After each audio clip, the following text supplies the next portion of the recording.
Ouais. Tu me dictes ce que je dois dire? D'accord. Ah bah bah. Hein? Allô? Oui. D'accord. On me dit dans l'oreillette que c'est en retard. C'est pas grave. J'ai des enfants, je devrais entendre des gens dans ma tête. Ok. Du coup, ces lectures de la semaine, ils sont en retard à cause de Jean-Eudes. C'est un nouvel arrivant. Il est où? Jean-Eudes! À cause de Jean-Eudes. C'est lui, Jean-Eudes. Dis bonjour, Jean-Eudes. Bonjour. Tu vas passer à la télé? Toi, tu t'en bats les couilles.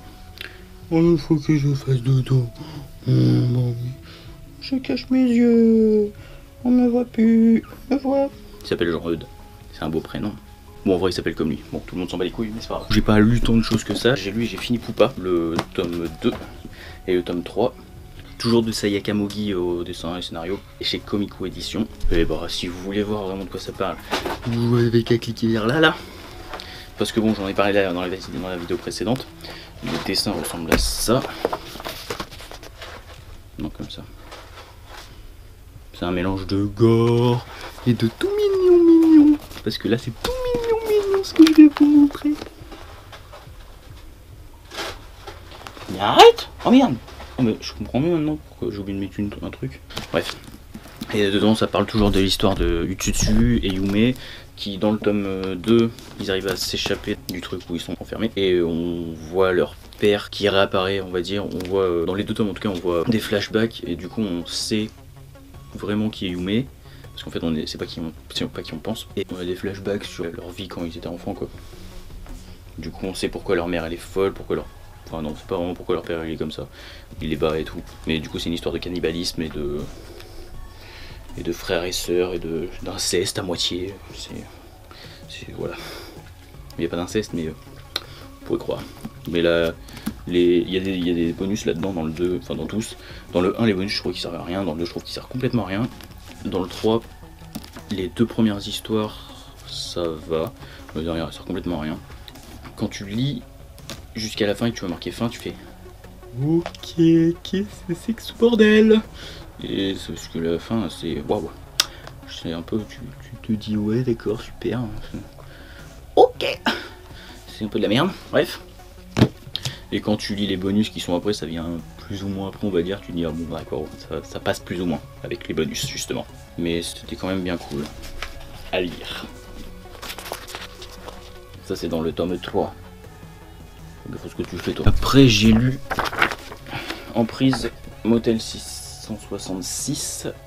C'est Achilleos, c'est du FCBD. Et c'est Aurélien Rosset au scénario. Comme c'est lui qui a fait le premier Emprise qui est sorti chez Achilleos aussi. Et au dessin, Johan Corrigé. C'est ce petit truc qui est vraiment pas long. J'ai trouvé ça génial, putain. C'était trop bien. Genre, c'est une histoire d'horreur qui se passe dans un motel. C'est le 666, tu te dis. Avec dedans, t'as le gérant, le mec qui s'occupe de leur donner leur chambre, qui a un putain de pervers, qui a des caméras pour voir dans les chambres, qui leur fait des trucs chelous. Et au final, ça parle d'une fille qui est plus ou moins normale, mais qui s'est fait harceler par des gens, et d'un mec qui veut devenir plus baraque. Et ça finit par devenir du grand n'importe quoi. Et c'était génial, j'aimerais bien qu'il fasse plus parce que c'est pas assez. Et après t'as... Je sais pas si je vous ai montré à quoi ça ressemble. En plus les dessins ils sont super jolis. Le Emprise à la base c'est ça. L'Emprise je sais pas, j'ai aimé mais sans plus parce que c'était un peu long et chiant à lire, c'était lent je trouvais. Et la suite, ce qu'il y a après c'est d'Aurélien Rosset, c'est lui au dessin et au scénario. C'est Emprise Amnésia, Amnésis. Et ouais, bah voir. Voilà les dessins. On va voir ce que ça va donner. C'est une preview de ce qui va sortir plus tard. Mais moi j'aurais préféré que ce soit l'autre qui sorte. Enfin en plus gros que ça. Bref. Après j'ai lu Batman White Knight qui sortira en octobre chez Delcourt.